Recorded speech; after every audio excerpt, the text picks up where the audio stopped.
not realize that Des Moines has over 30 plus LGBT organizations covering huge numbers. We've got a gay band, we've got a gay men's chorus that is really filled with lots of LGBT people, and we've got all kinds of specialty groups in sports and all kinds of needs. There are 8 just transgender groups, including rainbow families and others. Our motto actually at the Pride Center is connected, respected, protected. And so that covers about everything that we do. I don't know why, but just out of somewhere deep in my brain, I said, oh my, are you actually here performing The Lion King at the Civic Center? And she said, yes, I am. Oh, wow. And this is how I got out of it. I thought, wow, this young woman went back to the staff and actors and so on at Lion King and said, guess where I was in Des Moines? I was at a trans festival where there were hundreds and hundreds of people. And those are the kinds of stories I love to tell, because that's a great story. Des Moines is such a backwater, but not in every way. When I was 5, I lived with my mother and father and older brother. At least I could draw, I told myself. It was just me, my cats, and my imagination. Created protective cover, just enough where he could keep his underwear on.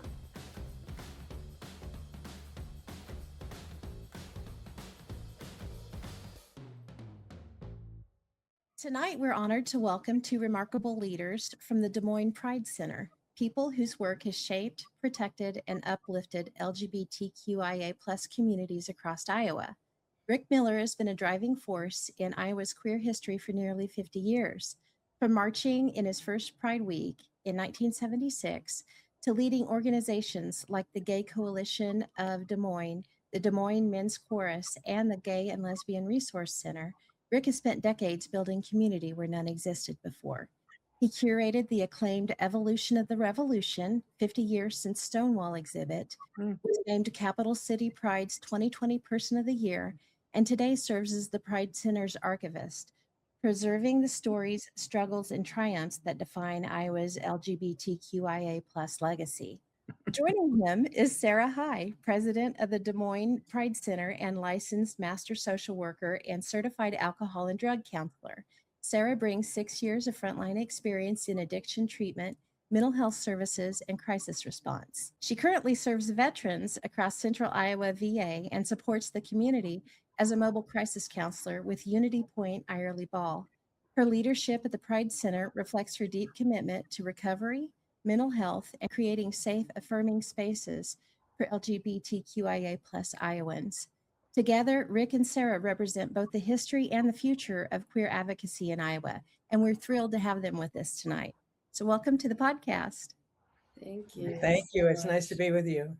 Yeah, so I'm so excited that you guys are here because like I was talking about to a friend of mine the other day, when I was a young LGBTQ person, I would go to the library. That was my safe haven and look up terms to figure out what I was or who I was or what I was feeling, and also teachers and people that are, in the community like that and want to help. Teachers are so important, and communicators and what you do, because I really believe my drama teacher saved my life because she reached in and knew that I was gay and tried to get me the resources then that we kind of had to be sneaky about, but what you guys do is just on the front lines and you're there. And why don't you talk about, maybe some of your roles and what you do in that, and how the young people react to having these wonderful programs given to them. Yeah. Do you want to start? Well, if you want a really quick history, I'll give you a really quick history. A lot of what we learned about ourselves, we learned in books. And of course, it was hard to find books anywhere that had a positive message in them. So once you found some with positive images, you tended to put them together into small libraries. And that's how we started with our library here in Des Moines. And then different groups came together, and thus their different libraries came together. And ultimately, all these donations came from private people and other organizations. And that's how we got all these stories, not only about Iowa, but about the nation and the world. And so that's kind of the beginning of how we all got started. Now we have 4,000 books in our library. It's the largest LGBT library in the state of Iowa.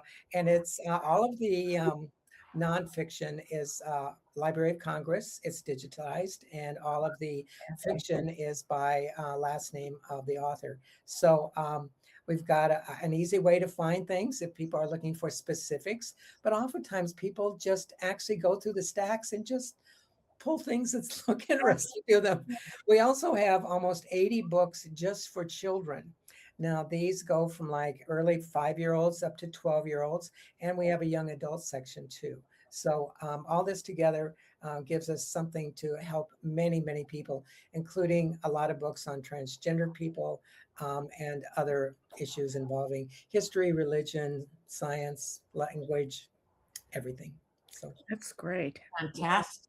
A lot of educators come in. I've noticed a lot of, when I was at the Trans Festival, it was wonderful. I saw 3 trans teachers, and they were talking to each other about curriculum and stuff like that. Do a lot of, I know you probably have parents. I've met parents too that have come up and talked to me about the books that I write because their children are transgender.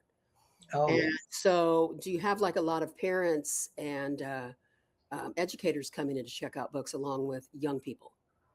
Yeah, I would say that there's a pretty big mixture when it comes to the folks that we have as patrons in our library and in our space. I mean, I will say even the first, maybe the library relaunch that we had back in February, when we reopened our space and kind of remodeled the entirety of where people can essentially spend their time reading and checking out the books that are in our library. We had a very sweet family who spent a lot of time checking out a couple of books, 2 young kiddos and mom. And it was a really just already families wanting to be able to access some of those pieces that I think a lot of times families maybe don't even recognize that we have in our space, as Rick talked about, with at least having 80 or more books related to or being available to children. That's pretty significant. I would say a lot of folks tend to be more adults that are kind of seeking out places and spaces to be that are affirming, that are safe in the community. I haven't seen too many educators, but I think a lot of that has to do with just visibility and us kind of getting more connected within schools. And so my hope is that as we continue to kind of broaden our scope and access to other folks, that we'll be able to get more and more individuals that are able to access it and are aware that we're here. Well, I also know that our governor hasn't made it easy. No, there's a lot of flack, and I understand that part of it too. You have to be careful, with certain things, especially as an educator. But yeah, that's wonderful. I love that so much. And yeah, a lot of the kids that I've met, like through Des Moines Pride and Capital Pride and stuff like that, I see at these festivals, I see them, they come up, they talk to me. Like I said, can you talk about maybe some of the wonderful services that you guys have? Like I know you have insurance, you have scholarships, you have all these wonderful programs for young people as well. Yeah, so in terms of kind of programs and things like that, so scholarships that Rick was talking about are related to First Friday Breakfast Club. And so as the Des Moines Pride Center, we tend to have the information that we can provide folks in terms of resources. So we have all that information on our website. And then we also have a community resource board that's in our library that people are able to see and have access to and ask questions about. In terms of services that we provide in particular, right, we don't provide mental health services or things like that, right, just because there's specific licensure and things that go into that. But essentially we provide, right, that safe space. We have our library hours. It's every Sunday from 2 to 5. We are planning to up those eventually, right, as we continue to get more folks involved. And then other things that we provide are different programming or different events that we host. And then some of the bigger things that we do along with our library hours is we have our LGBTQ History Month, where we put on programming each week related to historical presentations and space to just learn more information, just because in the community there isn't really anything that we've seen that Rick and other folks that are part of the Des Moines Pride Center can provide with just the information and plethora of history and archival pieces that we have. And so kind of along with that, right, it's just a lot of education that we can provide with those historical pieces. Am I leaving out anything, Rick?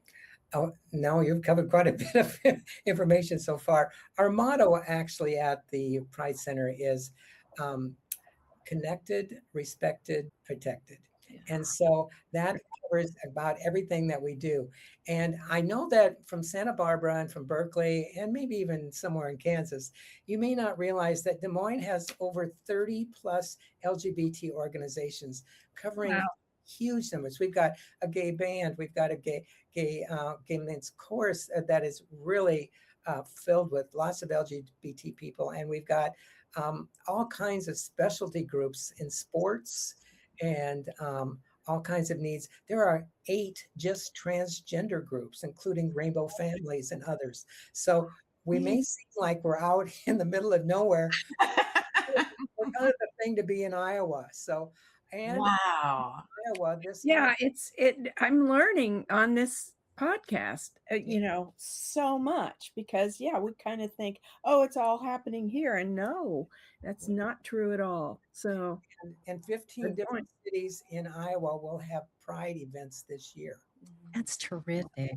15 different cities, yes. Last night I was in Ames, where Iowa State University is, and I was actually at the library. I love libraries, just so you know. Yay! Librarians are just like the coolest people in the world. Right? Absolutely. So, they were showing a movie, and then I did some discussion afterwards with that and giving people some local ideas about what happened, because the movie was essentially about Stonewall. So, that is very important, but things happened before, and of course, a lot happened afterwards. So part of what we do is try to ingrain that in all levels of the LGBT community and beyond, because we have awards that we give even for allies for every year. We give out 5 different awards every year at our GLOW event. So yeah, I forgot Now, about you did talk a little bit before we started the recording about the scholarships. Could you talk about that a little bit now that we've recorded? So I want to make sure we get that in the podcast.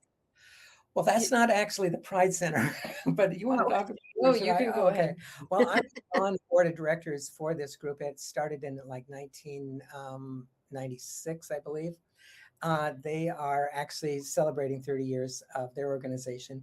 And they have major people. I mean, we have governors that speak. We've had ambassadors speak. It's really, members of the community.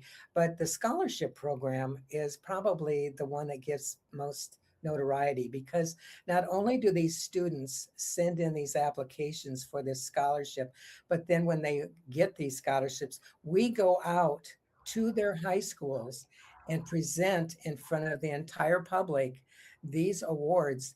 And sometimes some people in the audience find that a little shocking that we're just so upfront about it.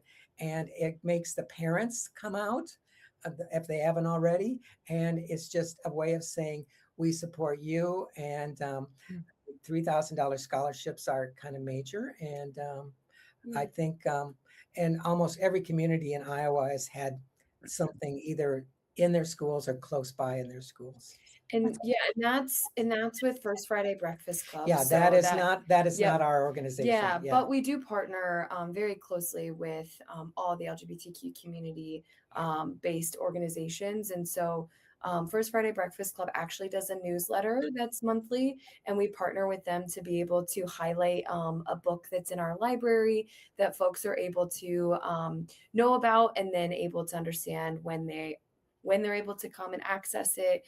And so we kind of partner really closely with them on those things. So they're a great organization in the community. That's amazing. Well, and their major speaker was from Safe Schools, and they're the new director, and they just gave a stunning speech before the awards were given out. Mm-hmm. We also had a very interesting person visit us recently. They were a professor at Ohio State University and have written a book about schools and how much schools actually create spaces that are gender and sexual in nature, and how we sometimes we just take it for granted. And none of that came. I'm reading the book now, and none of that could be taken for granted. So it's a very interesting book. And Very. it just came to us when they were at the first Friday Breakfast Club. I found out today. I So saw a shirt to make me think of that. I saw a shirt on Saturday. I love one of the things I love about Pride and the trans is the shirts.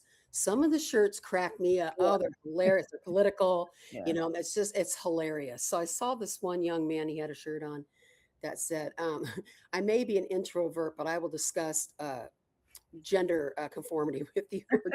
I was like, right on, you know. oh, So that I is love the shirts. They're hilarious.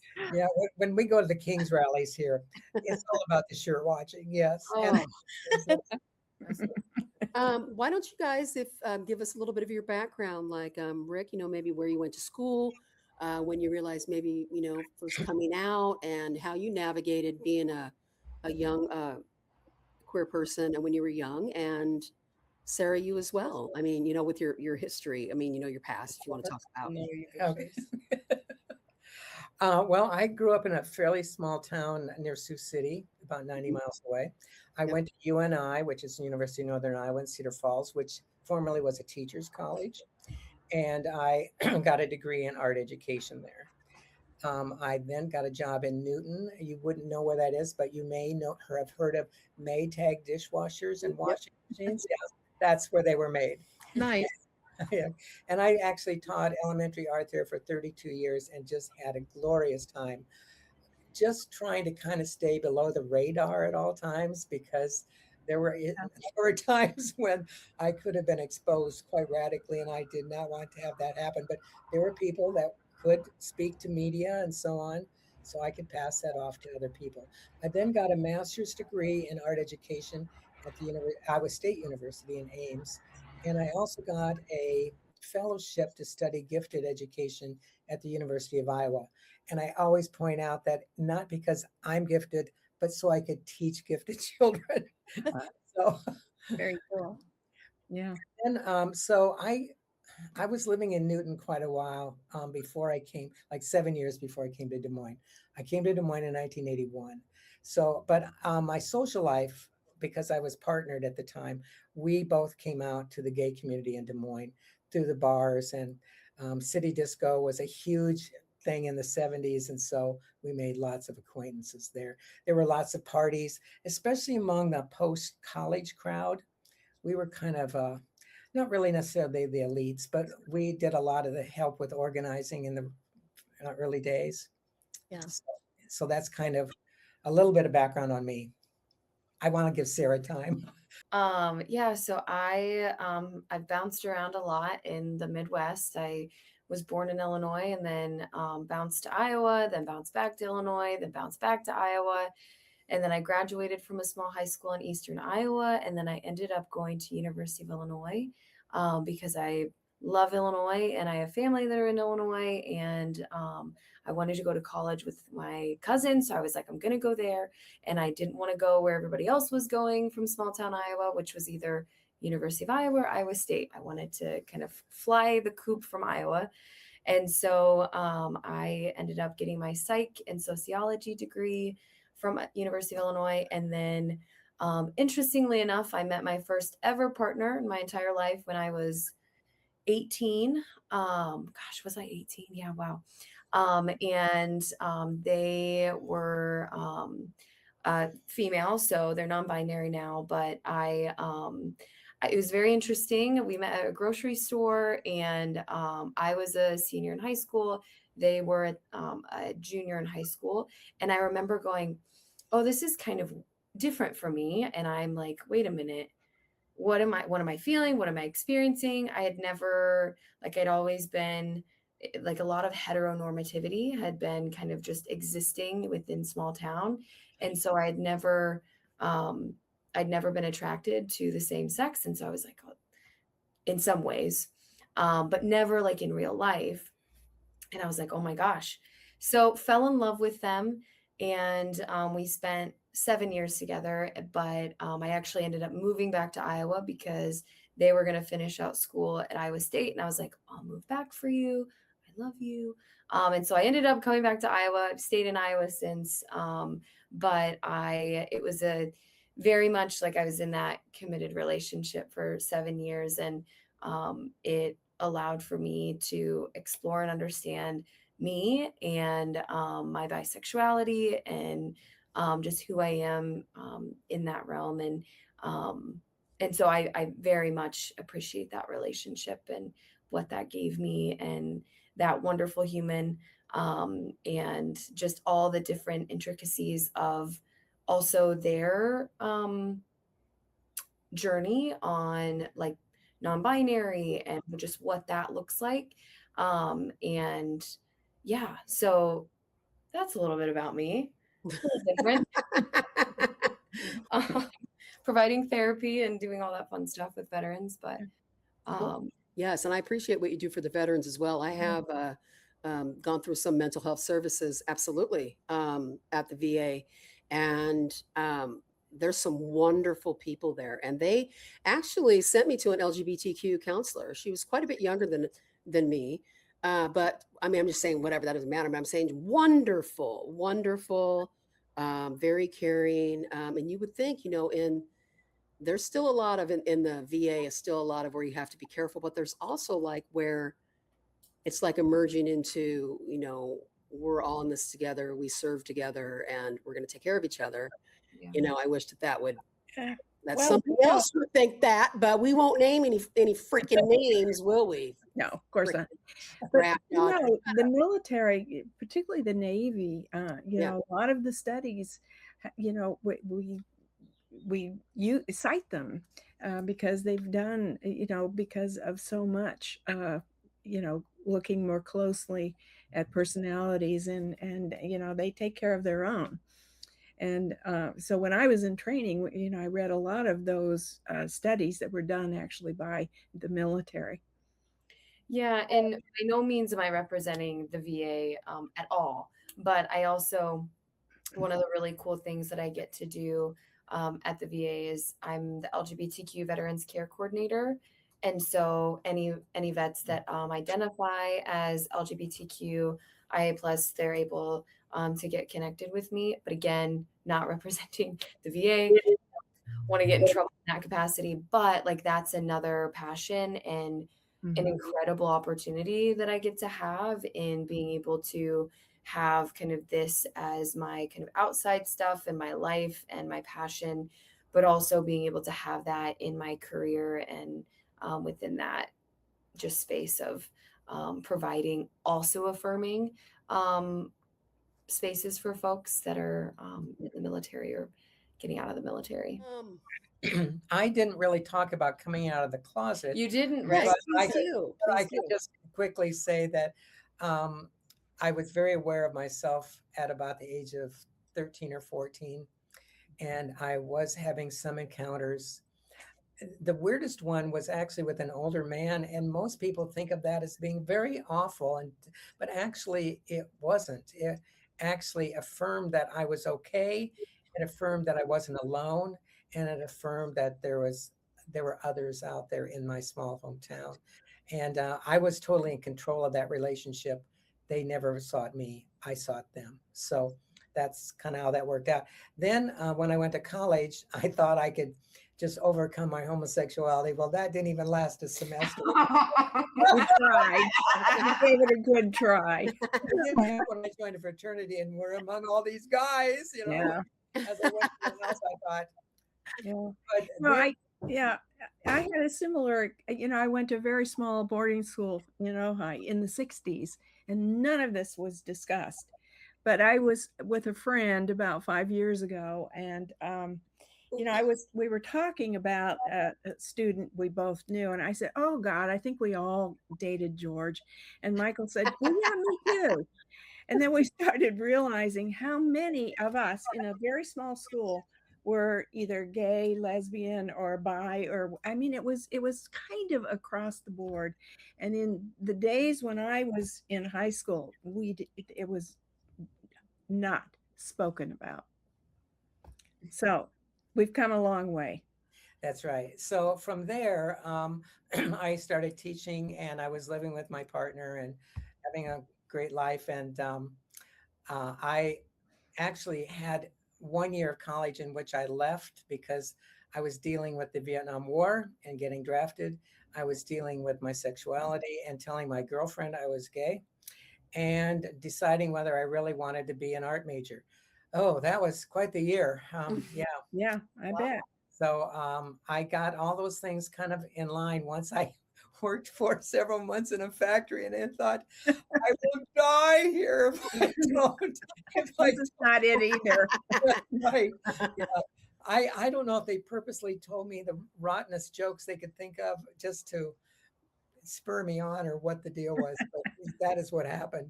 And then I came out to my parents. That did not go well originally. They didn't kick me out of the house. They weren't angry. They were just so incredibly disappointed. Yeah, I mean, the biggest guilt trip you can imagine.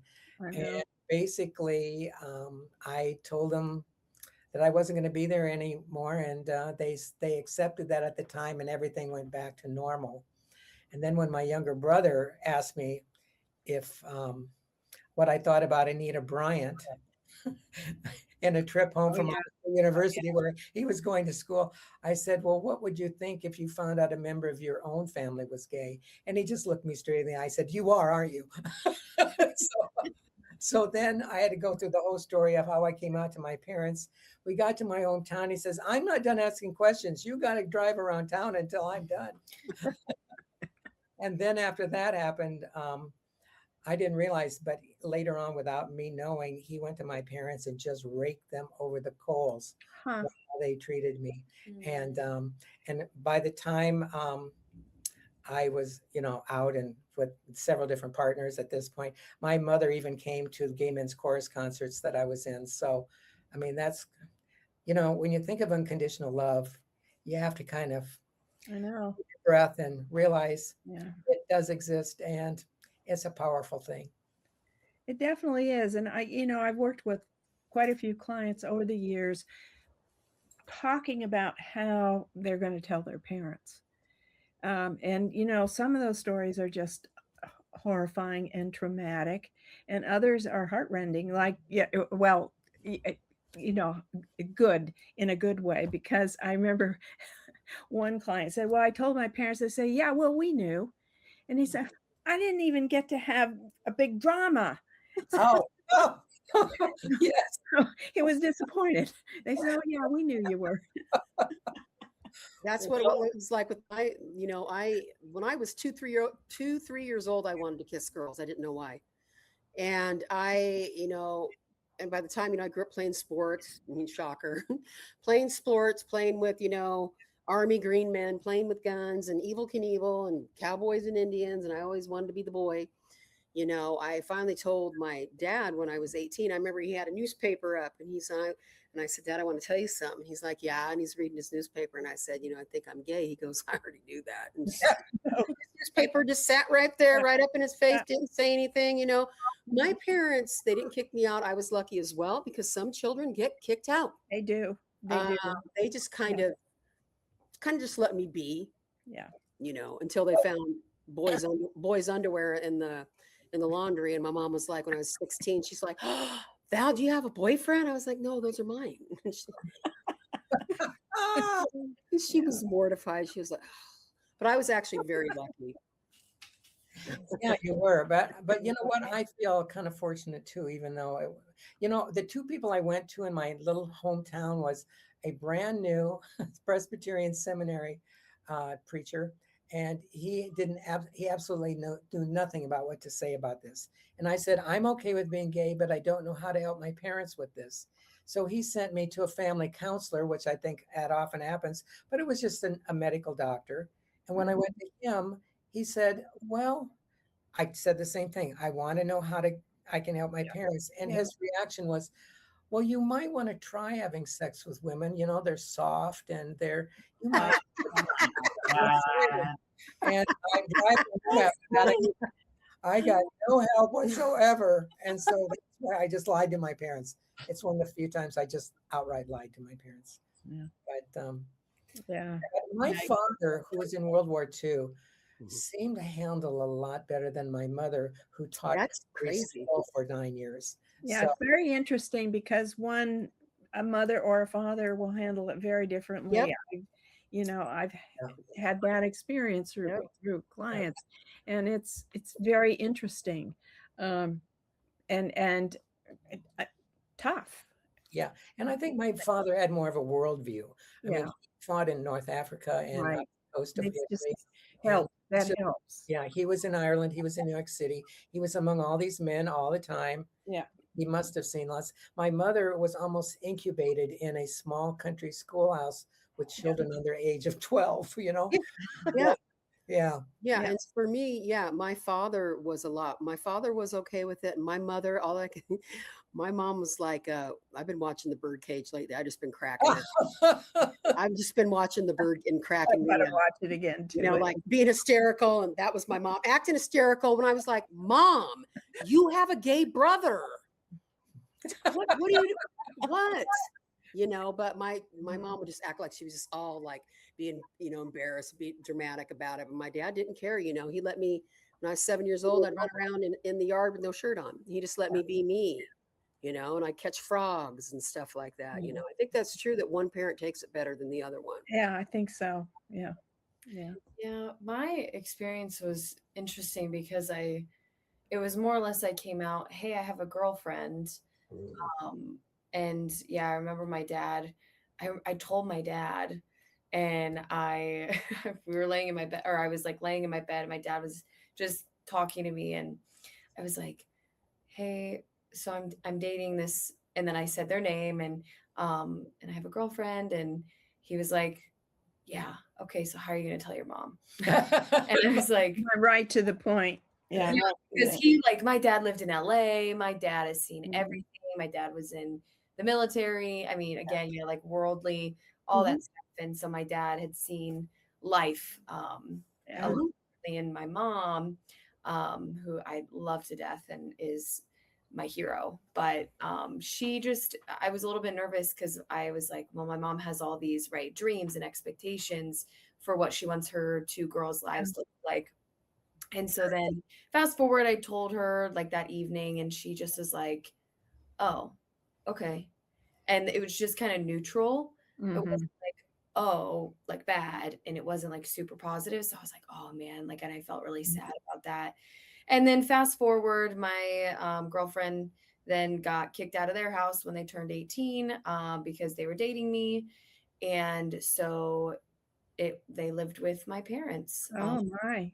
Semester of senior year of high school, and then they moved to Illinois and started college in Illinois and escaped their family. And yeah, it was quite the experience. Fast forward then to probably like the next, it was 2018 for sure. My sister gets a girlfriend. So both my parents' daughters, and it's just me and my sister, we're a year apart, have girlfriends at the time. And so I know my mom is like thinking like, what the heck? And she had said some things along the way, like, how am I going to have grandkids? Right. Just like those things that parents think about, like, is it possible? And my sister was with their girlfriend or her girlfriend for, I think 7 years till they broke up, I think last year. But so both me and my sister are bisexual. And it's very interesting. And so is my cousin, who we all kind of grew up like sisters. But yeah, so it was a little bit of a different experience, and with telling my parents, because I just was like, so I have a girlfriend.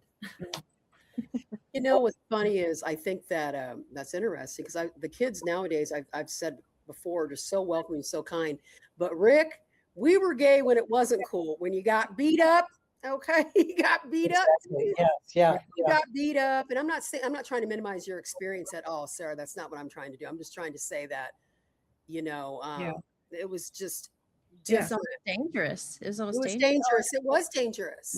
Yeah. And it still can be. I mean, I don't Absolutely. think it's all that. How do I want to say administration who are trying to turn back how history plays out. Right. And, those of us who like books, and there's a lot of book banning and, Yeah. you know, telling a different history. But some things are going backward.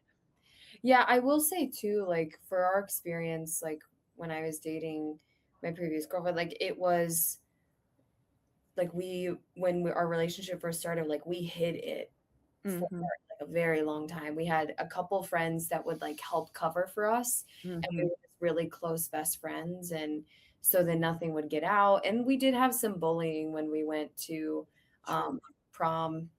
Well, I was going to ask you, did you Yeah. go to prom with a girl? I did with my Oh, partner, yeah. woo! Well, that's a real major thing. That's like It maybe I is. went in a tuxedo. Wow. I went to their prom. Wow. I went to their prom, and it was quite the experience. But yeah, because Oh yeah, my. yeah. No, I had to take girls. Yeah. Yeah, I danced with everybody else's girlfriends in a tuxedo. Probably the two main I characters did. that came closest to bringing me out were a Black man born in Jamaica, raised in London prep schools, Hmm. and never lost his British accent for as long as I knew him. I swear he would sit in front of the mirror in the morning and practice saying things with British accent just to keep from, because when he would Sure. go into stores and things, the storekeepers would follow him around until he spoke. And then suddenly he was not Black, he was Yes. a foreigner. Right. Suddenly that made it okay. And I saw that many times, and I was just horrified that he had to go through that. That he had to do that. But he spent his summers in New York. Mhm. And because he said his sister was an interpreter at the UN. And so we took a trip to New York. And, but he was very worldly too. And he was the one who showed me bathhouses. We went to our first one in Minneapolis, and we would go like once a season. And they kind of knew who we were. We were the boys from Iowa. They would announce over the intercom, the boys from Iowa have arrived. Oh my gosh. Well, and Dang, we were, Rick. we were the only ones allowed to take luggage in.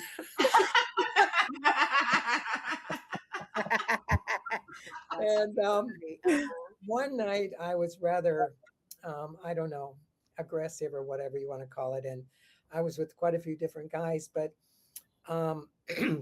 I would not give them my name and address. They obviously, I thought, were really good looking, but if they were really good in bed too, then they got my address. So I'm back home in my hometown, living with my parents, and I get a phone call from one of them. Well, I'd given my phone number to two different people, and I didn't know which one of the two, but I knew two things. They were good looking and they had been good in bed. So The criteria. that's That was right, the yeah. criteria. So my mother, which I just come out to, my mother and father like 3 months earlier, I hadn't taken it very well. I met this guy. He was coming to my house to pick me up to go to a resort up at Lake Okoboji, and he arrived early before I got home from work. Oh my gosh. So I get home from work, and my mother says, well, this guy stopped for you. And I said, oh yeah, we're going up to Lake Okoboji for the weekend. I forgot to tell you. And she says, boy, he was really handsome. And I thought, well, Mom. And I went and took my shower and got ready to go, and he had arrived. And when I walked through the kitchen, she whispered once again, he's really handsome. And well, yes, he was. He was kind of the boy next door type, and yeah. So that was kind of my indication. I realized months later that was the indicator that it was unconditional love that she was giving me. I didn't at the time didn't realize what it meant. Yeah, you didn't know, but I didn't realize that was her way of saying that. Yeah. So anyway, and then this I said there were two people. Okay, that was Mike from Jamaica, and then Don't remember the other guy? no, Not memorable? well, the second one was actually my best friend in high school. We had met in elementary school, and we were friends. But in high school, my junior year, we became best friends. And that same year, he became the most popular person in my class, and I was his best friend. And I think that's what saved me. I think if that had not happened, I don't know what would have happened to me. Yeah. But he didn't know. We never talked about gay or anything like that. Matter of fact, it was kind of mutually compatible. He was very tongue-tied around girls. Mm. So I could talk with any girl. I was tongue-tied around the guys. Yeah, of course. And so he didn't have trouble talking to the guys. So we got through high school that way. And he's still alive to this day and doesn't realize, and I need to write him a letter someday and just say, you saved my life. Yeah. Yeah. Yeah. That's wonderful. Mm. It just takes And one person. And to be honest with you, although I knew one person in Des Moines that was transgender, I really didn't really pick up on a lot of things, even though I saw drag queens all the time. It didn't quite make the correlation that, drag queens are just cross-dressers, but some are transgender. Some are. Yeah, Some. and Yeah. some are not. So, I Right. mean, there's so many different kinds of transgender people, and that's been a really big learning curve for me. That I love that part of it because I love learning about different things in life. Yeah. Yeah. So cool. I did watch a video. I know you talked about the library was dedicated in February, and I did catch one of the news clips about it. That was really cool. And one of the articles that I saw, it did mention that donated books, they often contain like old clippings or event cards and pieces of history that are tucked inside. What kind of discoveries have you guys made that really surprised you or maybe moved you the most? Oh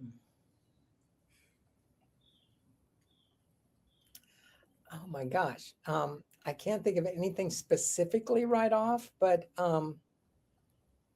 just the books themselves, sometimes who collected what, where, when, and how.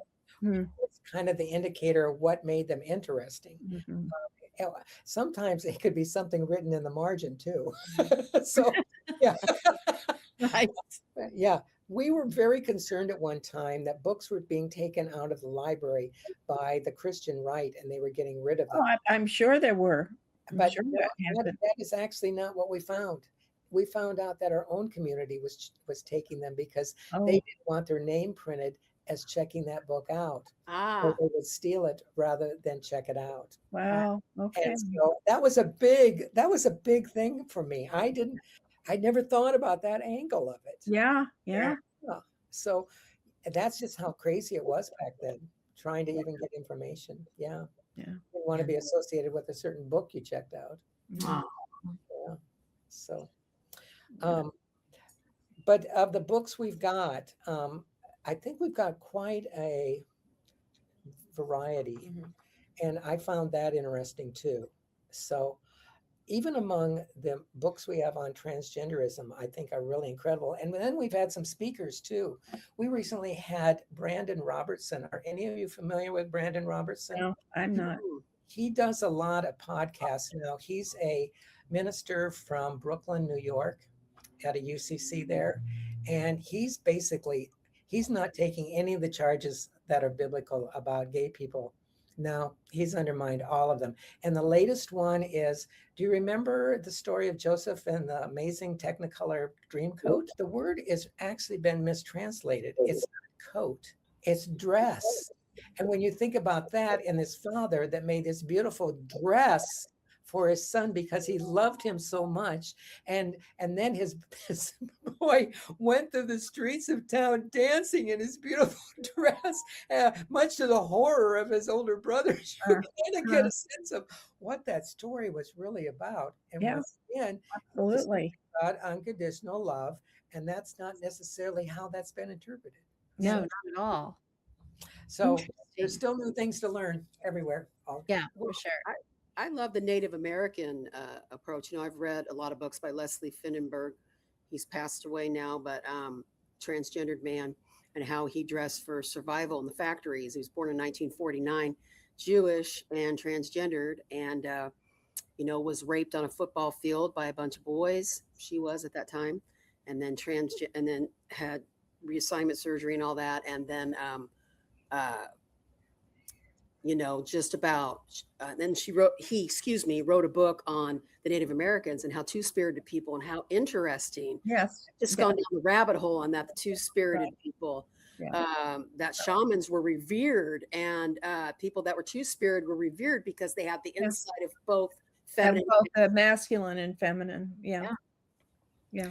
Well, and they were often the historians. They were the teachers. They Yeah. were the judges. Yeah. Yeah. They were just more than shamans. And so many times, especially in Spanish conquistadors, they killed those people Probably. because they were cross-dressers. And that, if you can imagine, if we lost right now our lawyers, judges, our religious people, our historians, we would lose our culture too. Yeah. Yeah. Yeah. Absolutely. Yeah. Man. Val, that's a great point. That's a really good point. Yeah. Oh, I love it. I went down a rabbit hole a couple years back reading some literature on two-spirited people, and I mean even Joan of Arc. I have a Joan of Arc tattoo, but Joan of Arc, just all of that. How England and France turned on her and threw Oh her. yeah, they did. And I think that if she would have continued to live, that she might have been transgendered. It's just I interesting. think historians are thinking that way too now. Yeah. Yeah.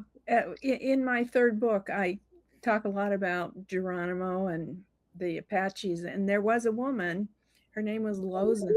She was clearly a trans man, but how they protected her and really revered her because she was as strong a warrior. She was kind of equal to Geronimo in her ability.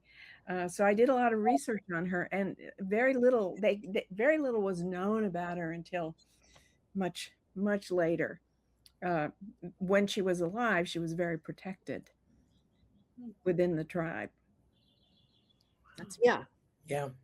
Definitely revered. They were revered for their Oh, yeah. knowledge and their wisdom. They had a unique wisdom, something unique to give. Well, and the fact that she could, ride and Yeah. hunt and be like a Yeah. man, do everything as well as a man, that they revered that about her. When I grew up, being able to run faster than my brother, I was told not to do that. Yep. Yeah. That's wrong. You can't be a good athlete. Your brother has to be. Right. Wow. Mm-hmm. So have you heard the stories about the Wickiup and the wigwams? I don't know. Okay, well, the story is that if somebody hadn't decided whether they were male or female or in gender, so some of the tribes would virtually put them in a wigwam or a wickiup, and they would give them a bow and they would give them a basket, and then they would light the wickiup on fire. Oh my God. Child in there would have to choose the bow, meaning they would Which be one they would. the basket, meaning they would do the Wow. witness things, and whatever they chose, then that's what they became. And if you remember also, many Native people didn't even name their children until they did something that, Yes, They the do. names are always having to do with, yeah. For Geronimo, it was he who yawns. So he must have yawned a lot when he was a kid. There is almost with puberty when they especially for young men when they hit puberty, and then I don't know if they take the peyote leave or they have a vision of their ancestors or they go out into the woods or something like that, and that's when they get their name Wolf Eyes or Stand with Fists from other movies. I mean, I'm just saying, isn't that kind of what it is, Jan? Yeah, it is. Yeah. Very cool. It's really, it is cool. I wish we did that. I know. Yeah.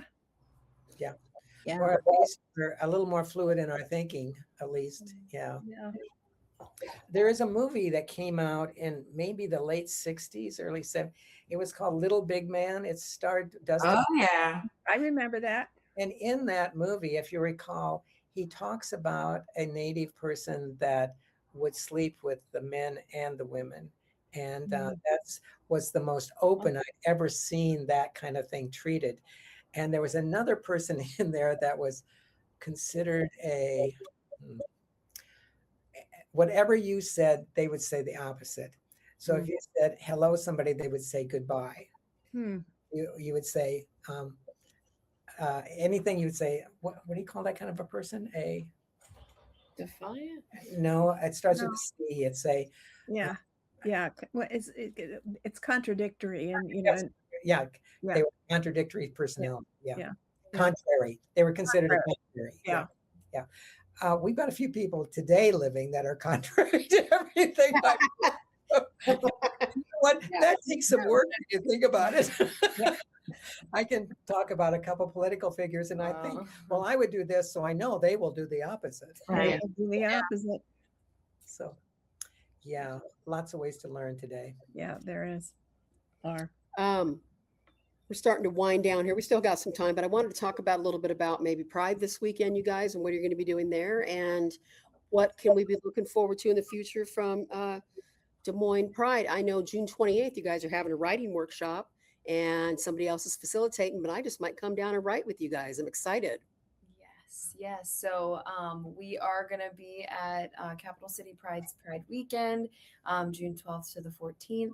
We'll be there all the times that the festival is open.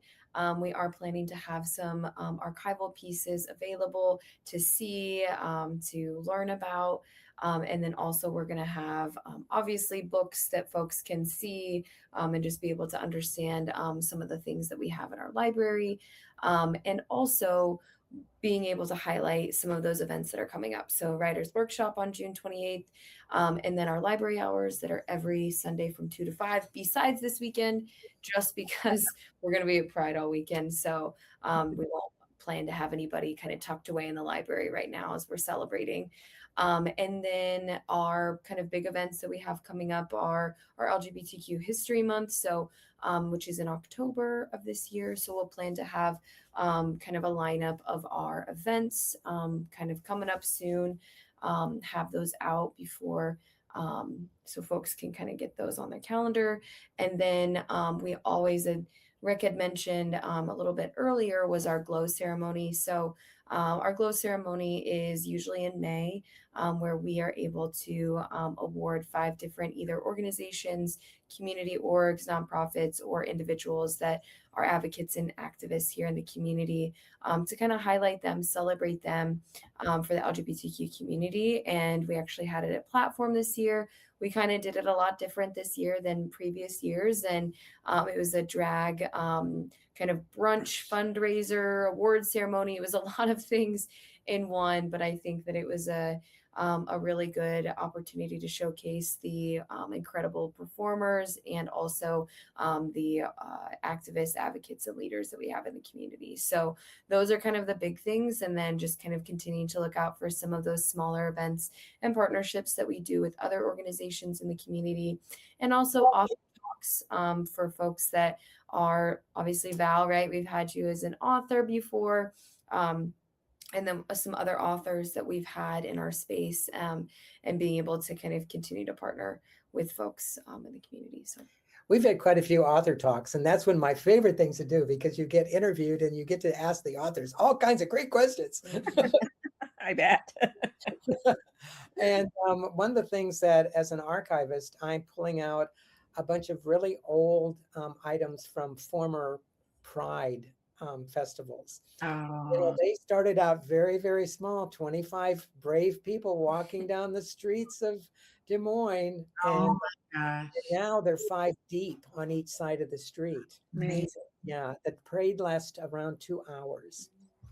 And so it's amazing. And believe it or not, last year, it kind of sprinkled on the whole parade for all the 2 hours until the band came, and then it just stopped raining. I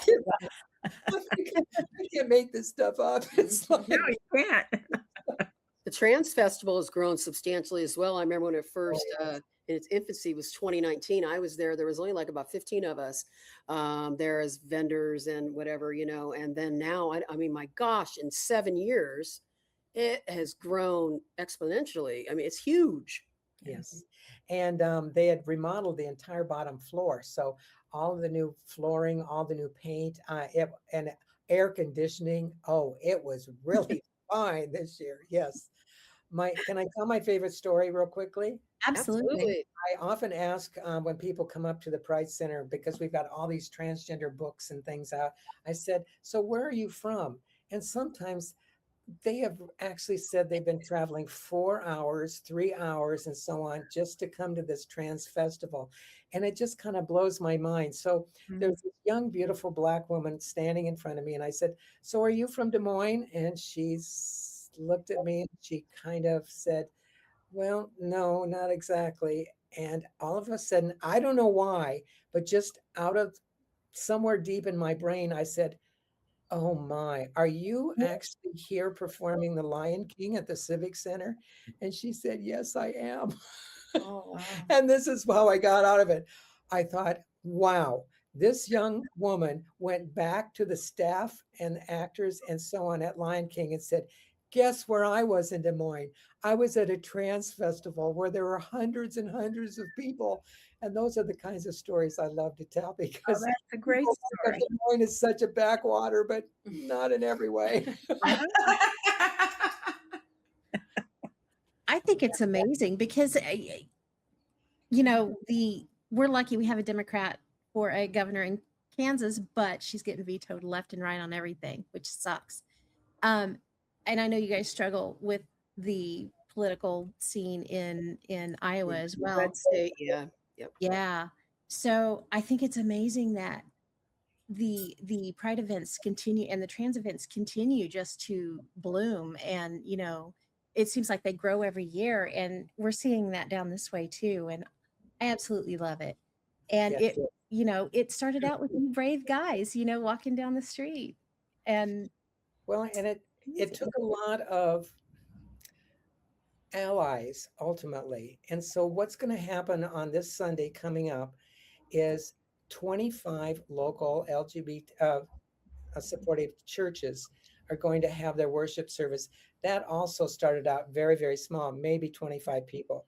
Now there are like 500 people that show up for this. And it's just one of the biggest events. It's as big as any of the stage actors and things that happen.